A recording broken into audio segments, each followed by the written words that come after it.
let's turn attention to Brent and talk to me, Brent. I know exactly what you're going to do, and I sort of share your feeling. But why don't you share with the audience? Tell us what you want to do. Sure. So I like oil lower over the next week. There's a bunch of things that are coming together. How much of a time constraint do we have? Like, are we? No, it's okay. You can talk. This is, we have all the time in the world. Everybody's riveted, so they're all watching us. So one setup that I really like is when you see a massive volume spike at an extreme in price. So if you can see my cursor, this is one here, the low in oil. Yep. This chart is oil, and then the blue things are the volume. So that's like a huge volume spike at the low. And this isn't like as dramatic of a volume spike, but it's still like if it's a 3-month high in volume, and that was this little flick. You can barely see it. If I zoom in, you can see it better. That little flicker over. So that was like a big rejection on some Russia headlines, and this was the initial Russia headlines. And so the reason I like those is that the market spends a lot of energy to pump out that much volume, and like a lot of people are buying and selling and doing what they need to do. There tends to be like panic involved or like shoulder taps and forced cuts and stuff on those massive volume spikes. So I like using them as price extremes. And then here, I gotta just pull something different. Can I just stop you right there? With the fact that volume has faded, in other words, that massive volume spike hasn't been confirmed by more volume. Like in other words, the volume actually, totally declined. Like we had the spike, and it really hasn't, momentum has just come off sharply, meaning that there's no more additional buyers. There's no marginal buyers beyond that spike. Does that give you confidence? Yeah, I think that's bearish, because I think what that initial thing probably is there's people on certain desks that need to hedge Russia, and they said, okay, this is serious, let's hedge, and that's what that volume is. And then there's been a lot of other headlines, some of which sounded almost equally scary as the first one, and yet we're not seeing the same reaction. So yeah, I would see that as bearish.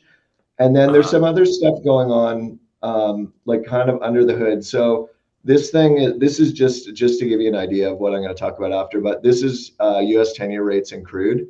So you can see they're basically been the same trade. It's like if you believe in inflation, oil's going up and rates are going up, and that's what's been happening. And when people doubt the reflation trade, they go down.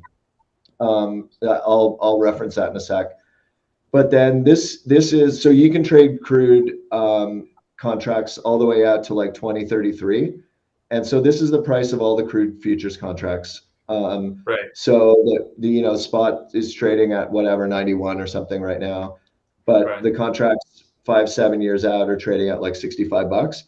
And that curve shape generally means that there's shortages, and people that need physical are buying a lot right now, and they have to pay. If you need oil, like physical oil spot, you have to pay whatever the price is. You can't buy it 5 years from like the contract 5 years out.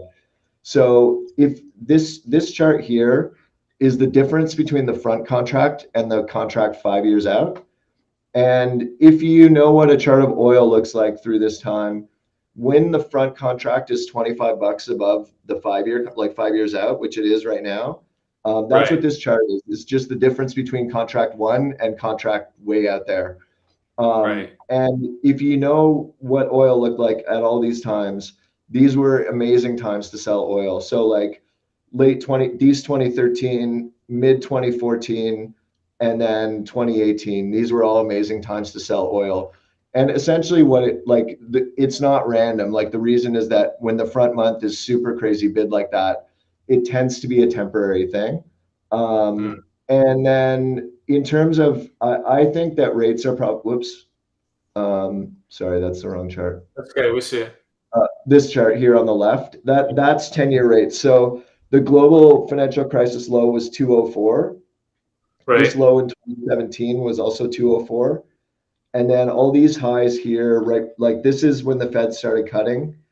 And all these highs are like 205, 215 is the highest one. So basically 204, 215, I think is like a massive band of resistance for yields.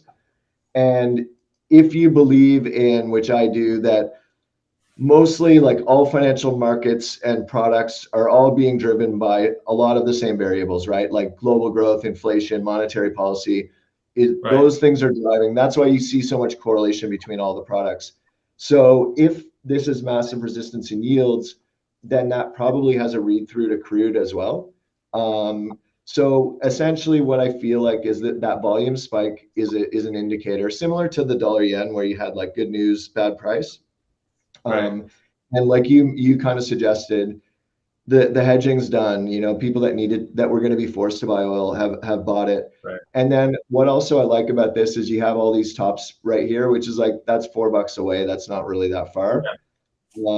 So that's my trade short with a stop above the high. So risking $4 to make, in my mind, let's not forget the most important reason for why, the most important indicator for why oil is going to be a short, and that's because it was on the cover of Barron's 3 weeks ago as a bull market in commodities. So it has the curse of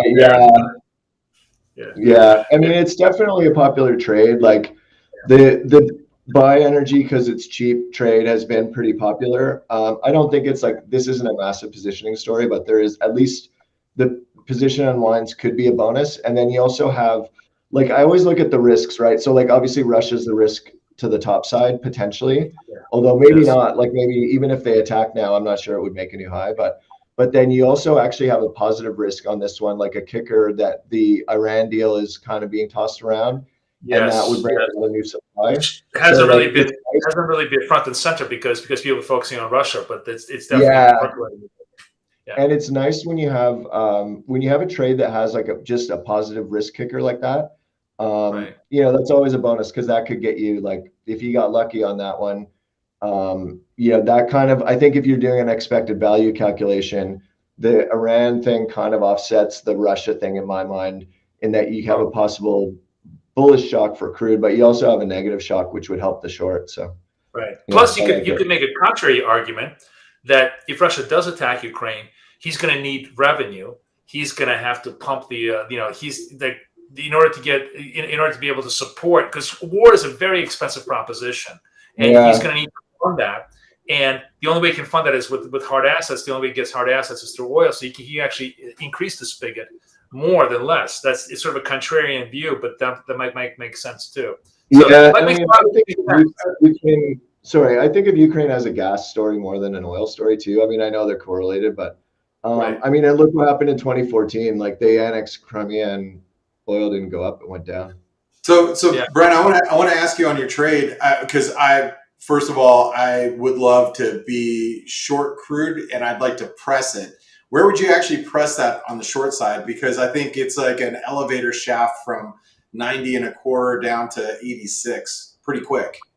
Yeah, all those, if you drew that channel, I like I'm not a huge fan. I prefer horizontal lines because as a practitioner, like at a bank, you see how big orders will create horizontal lines on charts, right? Like if some importer is on a bid. Sorry, let's look at a chart because I want to talk about it. That's such an important. I totally agree with you about horizontal lines. So if you could just maybe expound a little bit about that. Sure.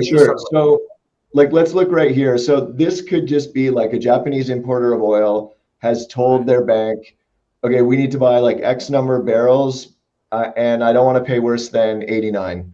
So then, it won't hold 89 perfectly because sometimes they'll try to massage it a little bit, pull it back, put it in. But then that's the reason primarily to me that horizontal lines make sense, is that there are large market stopping orders out there and they're visible. And a lot of the people that are doing those trades, like the terms of trade people, like an exporter buying or selling dollar yen, they're not really like in the weeds on like caring that much about what tenure rates are doing and stuff. They just want to sell their dollars and they're putting their order in the market. And then you see it bounce off, dollar yen bounce off 15 times in a row because there's $2 billion worth of sellers there, So, and then when the guy's done, it goes whoosh and flies through. So that's why I feel like there's a connection between horizontal lines and the reality of the microstructure and what's going on. Whereas like I feel like when you start drawing trend lines and stuff, it's not really arbitrary because you can do it mathematically, but it's not really, it's more of like a human construct that doesn't necessarily relate to actual order flow. So it's not as convincing for me. But anyways, so in this case, like to me, it looks like all those lows around 89 looks like some kind of order potentially. So I would put my ad below that. However, I'm not like a huge fan of that. I'll do it in like when in intraday and stuff if vol's high, but generally I just find it's not a good strategy for me. I end up like getting a worse average and getting annoyed. Well, thanks for answering that. And you know, I spent a few years trading prop with some really awesome traders, and they really explain basically that they're looking at a lot of order flow around, especially big numbers. When you're talking about 90, it's a big number. A lot of people are going to be trading, have their orders perched around those levels. Yeah. So. There's a phenomenon in the market called round number bias. I've put out a few charts about it. I find it just absolutely fascinating. Oh, I love it. I trade it all the time. And it trades crypto as well. And the thing is that the dealers know. So like they're all, trust me, they're all looking at 90 right now, and they just they know maybe there's still there's some market insensitive buyers there, but once they flood it, they're gonna press it because they know everybody else also has stops underneath there, so they can flush it for $2 very, very quickly and collect all that revenue for themselves. So there's a tremendous amount of exploitation that goes on around those levels if you understand how the game is played, which is really interesting. Yeah. Anyways, guys, you'll be very either impressed or I don't know, but the fact that this is the record trading battle. I've taken you guys way longer than we've gone because this has been, as somebody in the comments said, a master class in trading. It truly has been. I mean, if you need to record this, obviously it's going to be recorded, but you need to watch this over and over and over again. There are lessons here for a lifetime in terms of how people trade, and I hope all of you guys enjoy it.